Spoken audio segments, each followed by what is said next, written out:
नमस्कार, मी गुरुप्रसाद जाधव आणि पुढारी न्यूजवरती आता वेळ झाली आहे ती चर्चेचा धुरळा उडवण्याची।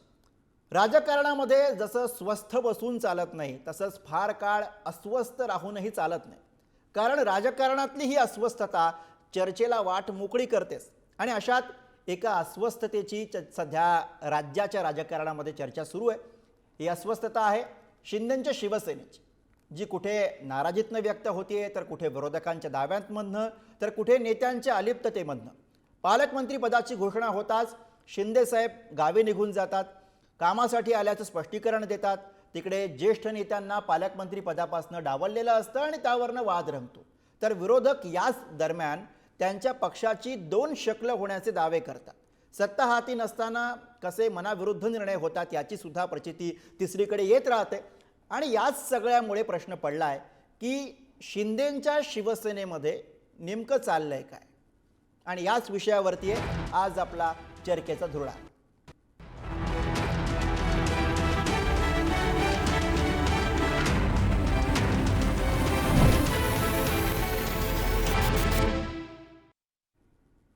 आणि याच विषयावरती चर्चा करण्यासाठी बोलण्यासाठी आपल्यासोबत मान्यवर पाहुणे आहेत। आपल्यासोबत आहेत शिंदेंच्या शिवसेनेचे प्रवक्ते किरण सोनावणे आपल्यासोबत आहेत, आणि त्यासोबतच ठाकरेंच्या शिवसेनेच्या नेत्या किशोरीताई पेडणेकर आपल्यासोबत आहेत, आणि काँग्रेसकडनं बोलण्यासाठी युवराज मोहिते काँग्रेसचे प्रवक्ते आपल्यासोबत आहेत। सगळ्या पाहुण्यांचं स्वागत आहे। मी सगळ्यात आधी अर्थातच शिंदेंच्या शिवसेनेचे प्रवक्ते किरण सोनावणे आपल्यासोबत आहेत त्यांच्याकडे जातो। मला किरणजी तुम्हाला विचारायचे, विरोधक तर म्हणतात की तुमच्या पक्षामध्ये नवा उदय होणार आहे, जर का हा उदय होणार आहे तर याची काही किरणं तुमच्यावरती सुद्धा पडू लागली आहेत का? योगायोगानं तुमचं नावही किरण आहे, तो भाग वेगळा, पण तुम्हालाही अशी काही किरणं दिसत आहेत का? या सगळ्या ज्या विरोधकांचे जे प्रश्न आहेत किंवा त्यांनी जे काही मुद्दे उपस्थित केलेले आहेत, ते मुंगेरी लालचे हसीन सपने आहेत आणि त्यांच्याकडे कुठल्याही प्रकारचा मुद्दा नसल्यामुळे असं काहीतरी खुसपट घेऊन महायुतीमध्ये असं होणार, इथे उदय होणार, तिथे उदय होणार, या सगळ्या चर्चांवरती एकतर उदय सामंतांनी सुद्धा त्या संदर्भात स्पष्टीकरण केलेलं आहे, आणि इतकंच नाही तर माननीय मुख्यमंत्री एकनाथ शिंदे यांनी स्वतः त्या संदर्भात स्पष्टीकरण केलेलं आहे। इतकंच नाही तर आमचे नेते राहुल शेवाळे यांनी नुकतीच प्रेस कॉन्फरन्स घेऊन स्पष्ट केलेले आहे, अहो आमच्याकडे उदय असताची काय चर्चा करता तुम्ही, तुमच्याकडचेच म्हणजे काँग्रेसमधले 10 आणि उभाटामधले 15 आमदार हे आमच्या संपर्कात असल्याचा त्यांनी गौप्यस्फोट काहीच वेळांपूर्वी केलेला आहे। त्यामुळे ह्या सगळ्या ज्या चर्चा आहेत हे यांच्या स्वतःच्या घरामध्ये काय जळतंय हे यांना बघायला वेळ नाहीये।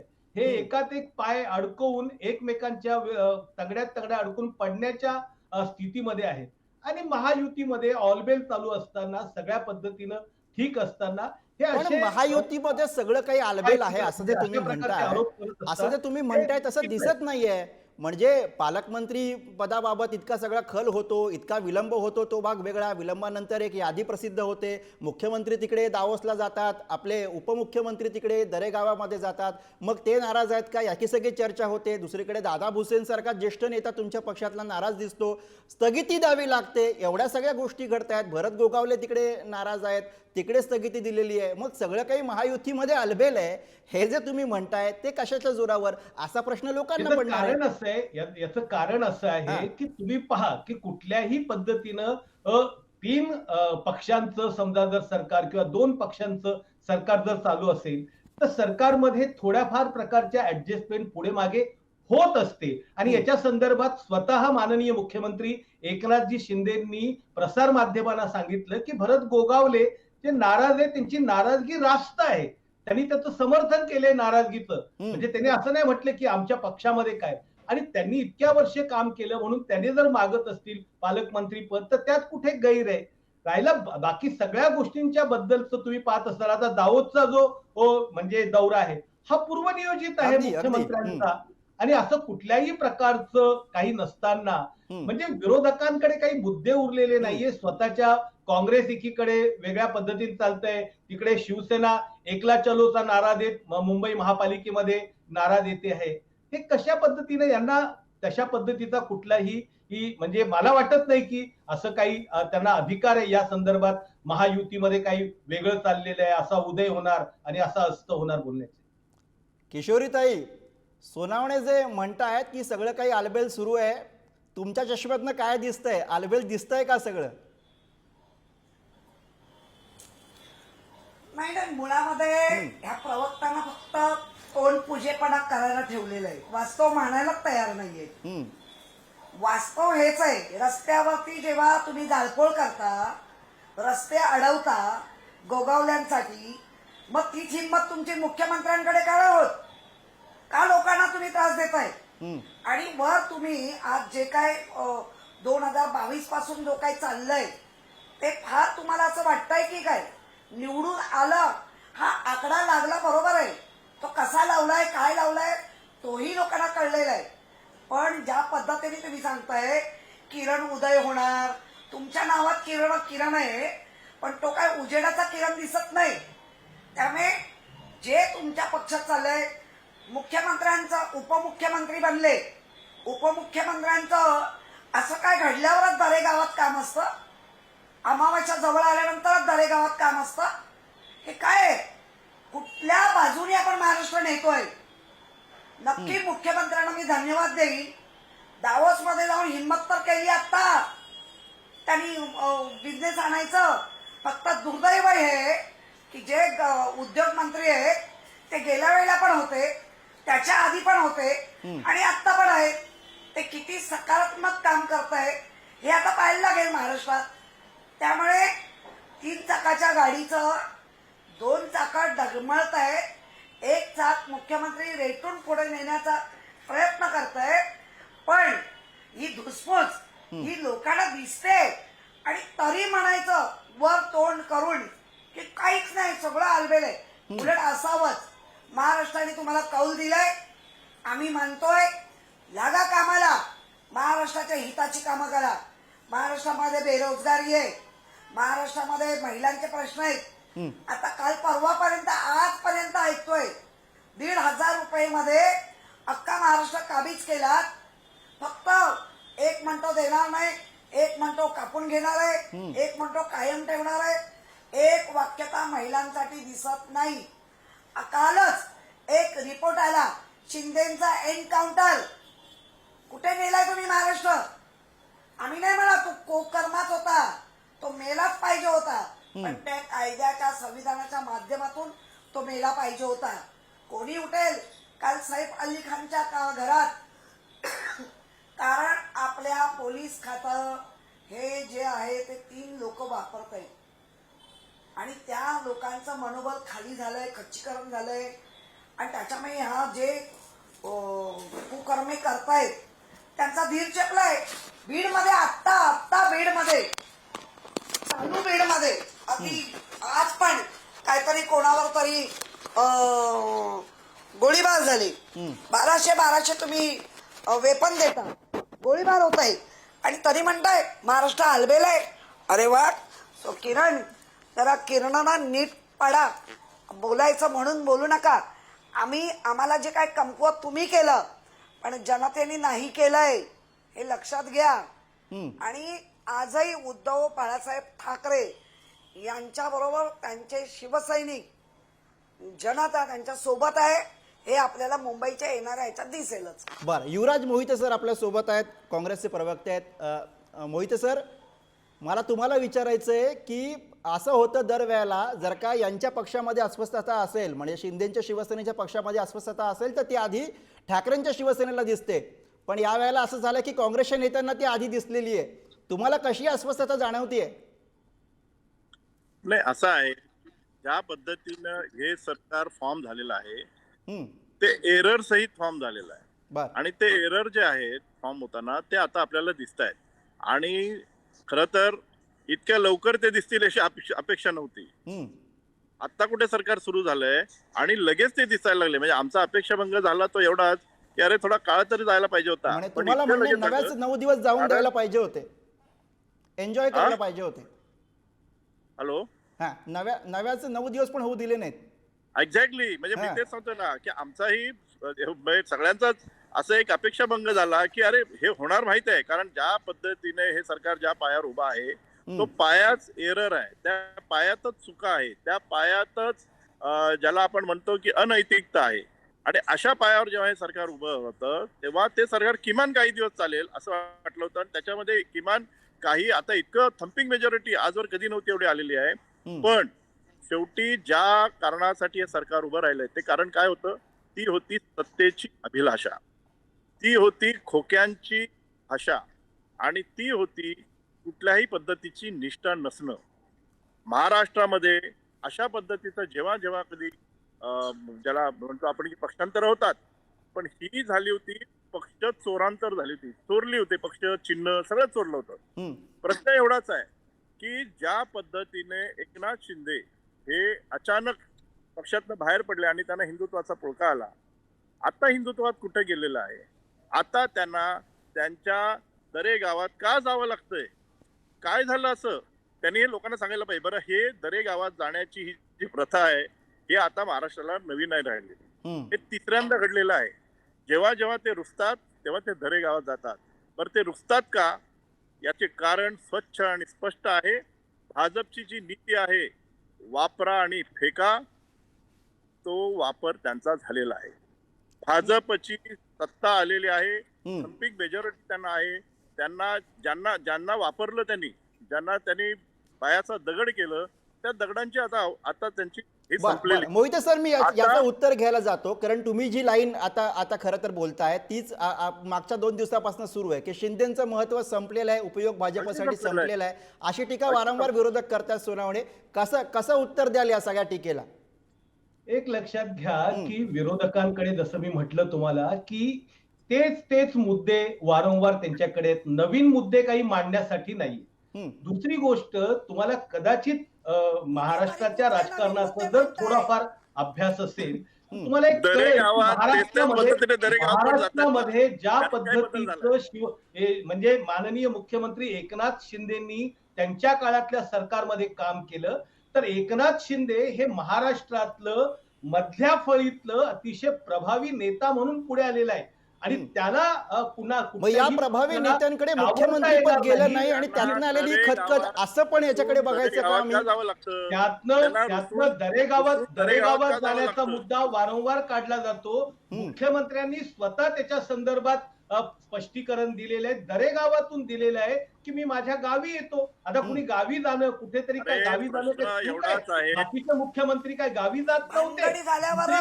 दुसरी गोष्ट अशी की त्याच्यामध्ये त्यांनी स्वतः सांगितले की इथे काही प्रकल्पांची कामं आहेत ती मी पाहण्यासाठी इथे.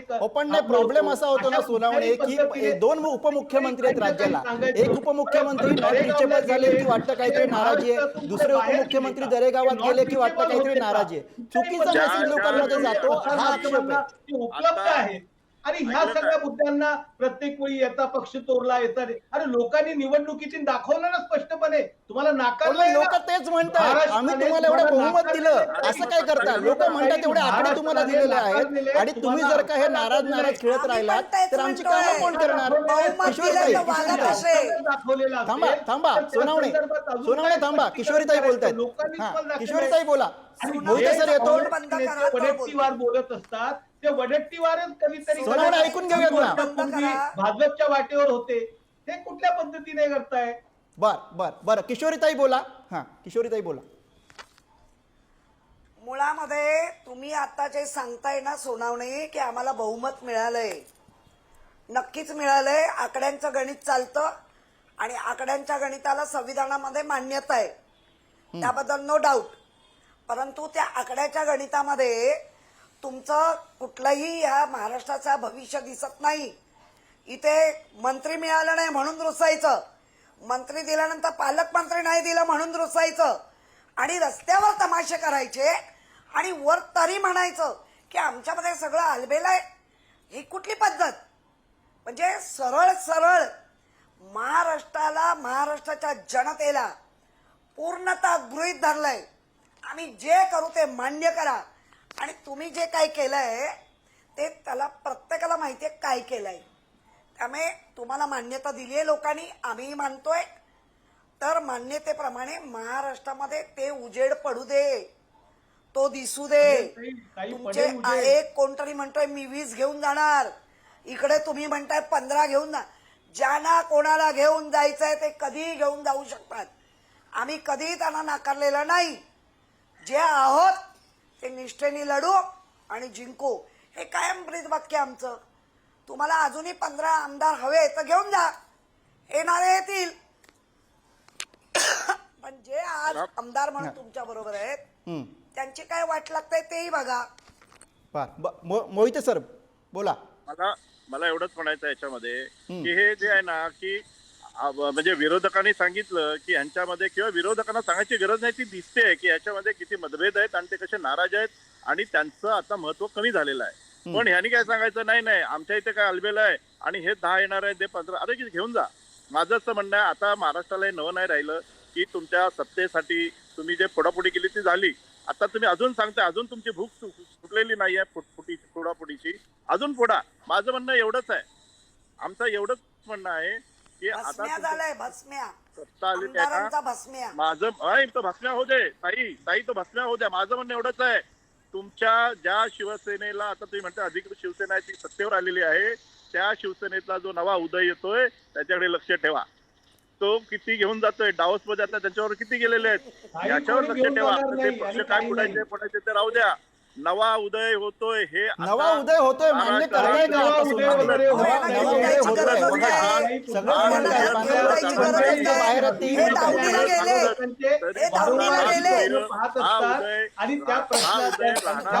सोनावणे काहीतरी म्हणताय, सोनावणे बहुतेक उत्तर देतात.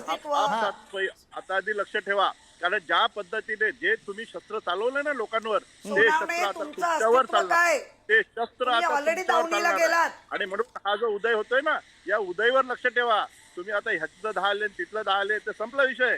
आता तुमचा नवा उदय होतोय, त्या नवा उदय किती कोंबडं झाका, नवा उदय माननीय उदयवर लक्ष मुख्यमंत्री ठेवा. एकनाथ शिंदे यांच्या निमित्ताने महाराष्ट्रात नवं नेतृत्व निर्माण झाले, नवा सत्ता केंद्र निर्माण पण सोनावणेजी ही चर्चा जी सुरू झाली नाही, मोहिते सर थांबा, सोनावणेला प्रश्न विचारू द्या याबाबत. ज्या पद्धतीने यांचं चाललेलं आहे, तुम्ही जो मुद्दा मांडला सोनावणेजी, मला सांगा ही जी नवी चर्चा सुरू झाली आहे, उदय होणार तुमच्या पक्षामध्ये, उदय होणार तुमच्या पक्षामध्ये, याला काहीतरी आधार असेल ना. अशीच ही वाऱ्यावर चर्चा सुरू झाली असं तर याच्याकडे बघता येणार नाही. तुम्ही कसं बघताय? देवेंद्रांना मानत नाहीये.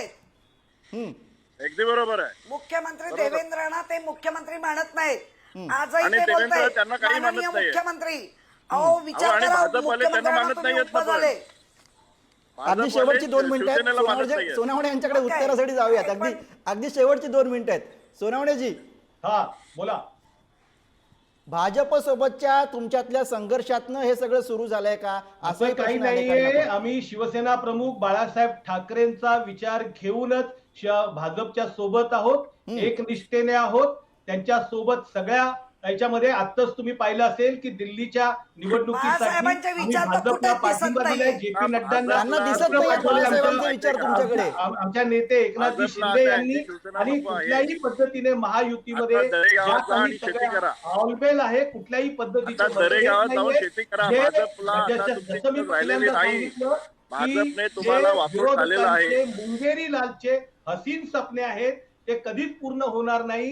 ही महायुती ही अतिशय ताकदीनं महाराष्ट्राचा विकास करण्यासाठी तुमचं उदय होतोय. उदय पण तुमचं अस्त झालं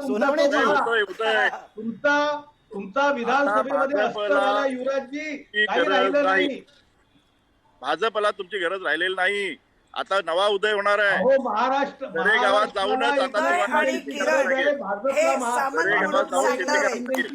तुमच्या पक्षामध्ये जो नवा उदय होणार आहे त्याची चर्चा खरं तर जिथून आपण सुरुवात केली त्याचा अस्त होताना दिसत नाहीये सोनावणेजी. त्या चर्चेचाही अस्त होताना दिसत नाहीये. नाही, चर्चेचा अस्त इतका की मी सांगितलं ना तुम्हाला सर की हा जो उदय बोलत तुम्ही कशाला स्वतः उदय सामंतांनी दावोसवरनं सांगितलेलं आहे तरी सुद्धा चर्चा संपत नाही असं मी म्हणतोय. नेतृत्व आहे एकनाथजी शिंदे, ते सगळे निर्णय घेतात आणि त्या पद्धतीने सगळं वागलं जातं. त्याच्या संदर्भात उदय सामंतांनी स्वतः मीडिया समोर येऊन स्पष्ट केलंय. पण विरोधकांना काहीतरी मुद्दा हवा असतो, त्यांना स्वप्न पडतात आणि त्या स्वप्नात त्याच्यामध्ये चर्चेची वेळ संपत आली आहे. चर्चेची वेळ संपत आली म्हणून मी सगळ्या थांबवतो. चर्चेसाठी सगळ्या मान्यवर पाहुण्यांनी वेळ दिला. खरं तर त्यासाठी सगळ्यांचे आभार. खरं तर चर्चा होत राहील, नेमकं काय झालं, कशामुळे झालं आणि कशावरनं ही सगळी चर्चा सुरू आहे हे समजून घेण्याचा आपण सगळ्यांनी प्रयत्न केला. अर्थातच महाराष्ट्राच्या अलीकडच्या काही वर्षांमध्ये बरंच काही आपण बघितलेलं आहे. अभद्र युत्या आघाड्या आपण बघितलेल्या आहेत, फुटणारे पक्ष आणि जुळणारी नवनवी समीकरणं आपण बघितलेली आहेत, लक्षात राहणारे शपथविधी बघितलेले आहेत, न विसरता येणारे काडीमोड बघितलेले आहेत. त्यामुळे कुठल्याच शक्यतेकडे केवळ शक्यता म्हणून पाहण्याचा हा काळ नक्कीच नाही आहे, निश्चितच नाही आहे. तेव्हा आगे आगे देखेंगे होता है क्या या नोटवरच आपण या चर्चेमध्ये इथेच थांबूयात. चर्चेसाठी सगळ्या मान्यवर पाहुण्यांनी वेळ दिला, त्यामुळे पुन्हा एकदा सगळ्या पाहुण्यांचे आभार. आणि या धुरळ्यामध्ये आज आपण इथेच थांबतोय. बघत राहा पुढारी न्यूज.